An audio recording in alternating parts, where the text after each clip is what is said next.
Matthew 8. When he came down from the mountain, great crowds followed him. And behold, a leper came to him and knelt before him, saying, Lord, if you will, you can make me clean. And Jesus stretched out his hand and touched him, saying, I will, be clean. And immediately his leprosy was cleansed.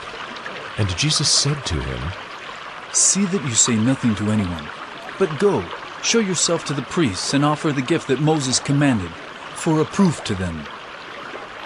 When he entered Capernaum, a centurion came forward to him, appealing to him. Lord, my servant is lying paralyzed at home, suffering terribly. And he said to him, I will come and heal him. But the centurion replied, Lord, I am not worthy to have you come under my roof, but only say the word, and my servant will be healed. For I too am a man under authority, with soldiers under me. And I say to one, Go, and he goes, and to another, Come, and he comes, and to my servant, Do this, and he does it. When Jesus heard this, he marveled and said to those who followed him, Truly I tell you, with no one in Israel have I found such faith. I tell you, many will come from east and west and recline at table with Abraham, Isaac, and Jacob in the kingdom of heaven, while the sons of the kingdom will be thrown into the outer darkness. In that place there will be weeping and gnashing of teeth. And to the centurion Jesus said, Go, let it be done for you as you have believed. And the servant was healed at that very moment.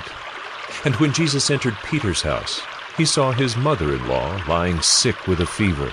He touched her hand, and the fever left her, and she rose and began to serve him. That evening they brought to him many who were oppressed by demons, and he cast out the spirits with a word, and healed all who were sick. This was to fulfill what was spoken by the prophet Isaiah. He took our illnesses and bore our diseases.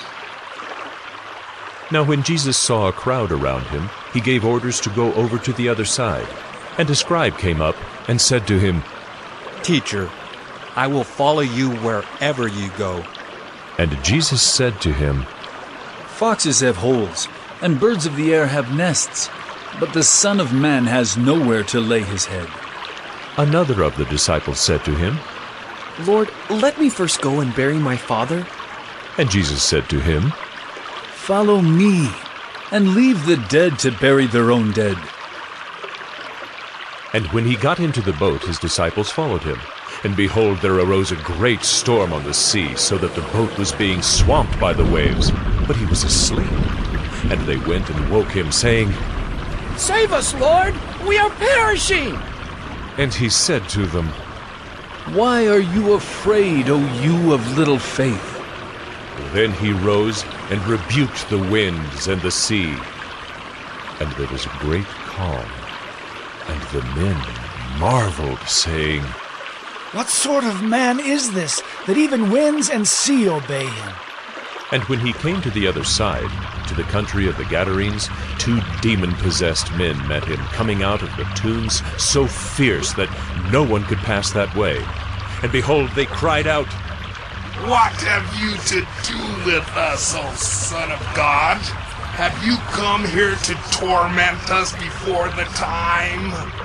Now a herd of many pigs was feeding at some distance from them, and the demons begged him, saying, If you cast us out, send us away into the herd of pigs.